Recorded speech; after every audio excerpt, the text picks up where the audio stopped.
they said, well, crime is down. And then, of course, the police union said it's only down because we're forced to call,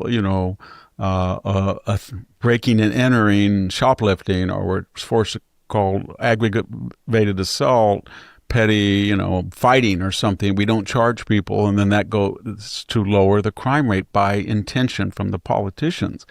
So everybody who lives on the street knows that. So the Democratic Party, I don't understand it, because it's 75% Democrat, Washington, and they all, every time you go there, the only people you meet are left wing, and they all tell you, you can go to this place, you can't go to that place, be careful, you can't walk this way, and they're aware of it, that it's a very dangerous place.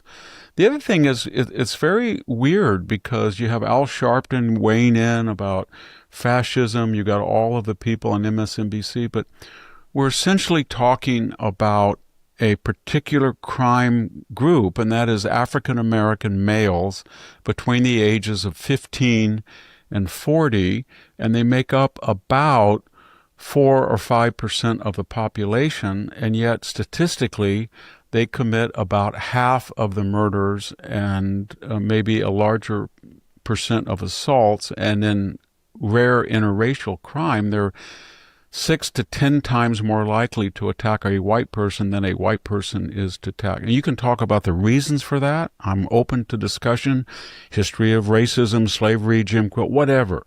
Or as Tom Sowell, my colleague, has said, African Americans were one of the most law-abiding communities in America up until the Great Society program.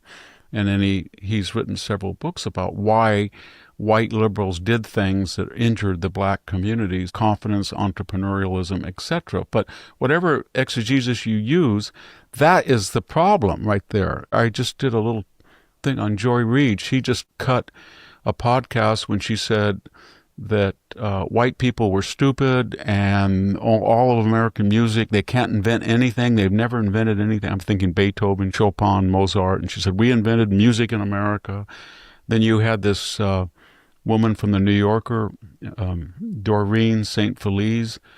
I think Chris Rufo uncovered a whole corpus where she said basically white people, she hated them. She's writing for the New Yorker magazine. They're dirty, they cause plagues.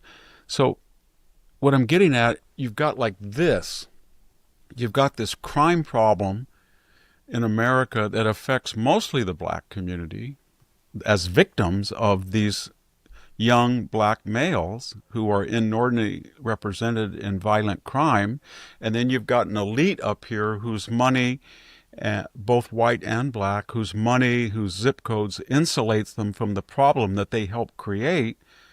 And then when confronted with the problem, as Trump did, by bringing in, then they start calling people racist. And then when that doesn't resonate, they get into Ku Klux Klan territory by they're starting to talk about genetically awful people. I hate white people. They can't think. They cause plagues. These are not isolated people. They're New Yorker writer. Or you have Mondami say he's going after whiter neighborhoods. And so there's this problem, and the country should try to approach it. The black leadership, as people have said for 50 years from the black community itself, we need to stress the two-parent households. We need to redefine masculinity as staying with your wife and raising your children. And the message in rap music, that is not conducive to the black middle class. And nobody will do that. Nobody will do it. And so Donald Trump just ignores it, and he just says that these people are suffering in the inner city, and other people who try to navigate the capital of the world, they're being attacked, and we're not going to put up with it anymore. It's a federal city, and I can do this. And then everybody's on the left is, this is dictatorship. And then privately, does that mean that I can go out to eat tonight? I can actually go to that restaurant. I can stay up 10:30. And even though I only live 6 blocks away in Georgetown, I can actually walk back to my house. I don't have to get an Uber, or I don't have to worry about who the Uber driver is after 11 or 10. So it's a schizophrenic Dr. Jekyll and Mr. Hyde. If Trump is for stopping a war, the current Democratic Party is for war. If he's going to close the border and stop illegal immigration, they are for illegal immigration. If he's going to go in and stop crime, they basically don't care and say there is no crime. Whatever he says, they're against. Watch how quickly trust disappears when the numbers don't match what you see outside your door. We've entered the era of performance statistics, where the goal isn't to solve problems, it's to make spreadsheets look prettier. You know what's fascinating? Every major city that plays these games eventually faces the same choice. Either admit the system failed or double down on the lie until people stop believing anything you say. The smartest residents already made their decision. They moved their families, changed their roots, adjusted their lives around the reality officials won't acknowledge. What we're witnessing isn't just policy failure. It's the breakdown of the basic social contract. When leaders choose narrative over truth, citizens choose survival over trust. And once that trust is gone, it takes decades to rebuild, if it ever comes back at all. So you would think there would be self-criticism, there would be self-reflection. No, it's the same old thing. Can't we find some white person who's responsible for this so that we don't have to account for this type of behavior? And this behavior was not unusual. You see it with the mass looting. You saw it with the mass shoplifting. You saw it again and again after the George Floyd. And the problem that I feel bad about these black leaders, they just keep talking about this and they won't address the problems, and they think it's a white-black issue. It's not. It is not a white-black issue. It is a black issue that everybody in the United States is worried about, the black crime rate. It's Hispanics are worried about it. Asians are worried about it.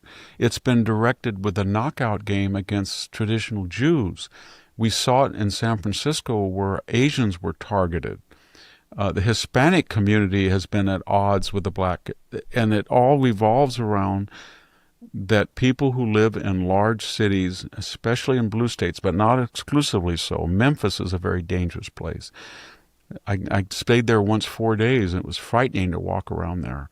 And I can tell you that it's not a white-black thing. It is a black thing, too. The black elite and upper middle class we get back to 50 years ago, Jesse Jackson infamously said that when I walk down the street and I see somebody walking behind me and I turn and I find out it's not a black youth, I feel relieved. He said that. But there's no attention. Obama never talks about it. Eric Holder never talks about it. It's just blame, blame, blame, and then you get the Joy Reids and the Doreen St. Felices from the New Yorker magazine. You get Luke Wood, the Sac State president. You get all of these leaders in the black community on the left, and they just double down that it's white racism, it's white people are dirty, it's white people throughout history cause plagues, it's white people, I hate them. It's Elie Mystel saying, I don't want to see any white people after COVID. And all of that does is just further polarize it. And there's nobody who has the guts. Trump is the only person who has the guts. And even he was careful in his language. He didn't say, I'm going in there because it's a 75. Well, now I think it's most of the black middle class is leaving Washington. So I don't even think it's 75% black anymore, because the upper middle class that have really good, mostly government jobs, live in the suburbs. And why did they leave? They left because they didn't feel safe. And they knew that they couldn't speak out against it. And it's not going to change until people just say, and you know what is final observation? 50 years ago, racist, if you were called a racist, that was a career-ending epithet. And today, unfortunately, it means nothing. They have used that so promiscuously to anybody they disagree with as a political tool that it's kind of a joke now. And so people are going, I think their collective attitude is, we're going to treat everybody the same in a multiracial postmodern society 65 years after the civil rights movement. We've had a $20 trillion massive transfer of capital to the Great Society programs. We started affirmative action in 1965. We supercharged it with DEI. We've done all of these things, and we're more polarized than ever. And we've created the largest black middle class and professional class and wealthy class in history, and yet the leadership is mostly still left-wing and still using the race card, and we're just going to have to ignore it. And I think that's what everybody's attitude is now, and that's why they're so frustrated, because 26% of black males voted for Donald Trump, 55% of Hispanic males voted for Donald Trump, 49% of all Hispanics voted for Donald Trump. There was a really astute and alarming observation by a Democratic pollster and Get Out the Person, an expert on Democratic registration.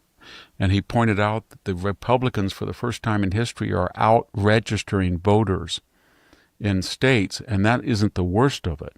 He says our strategy of going into the black and Hispanic and Asian communities and just trying to register anybody we can is a mistake.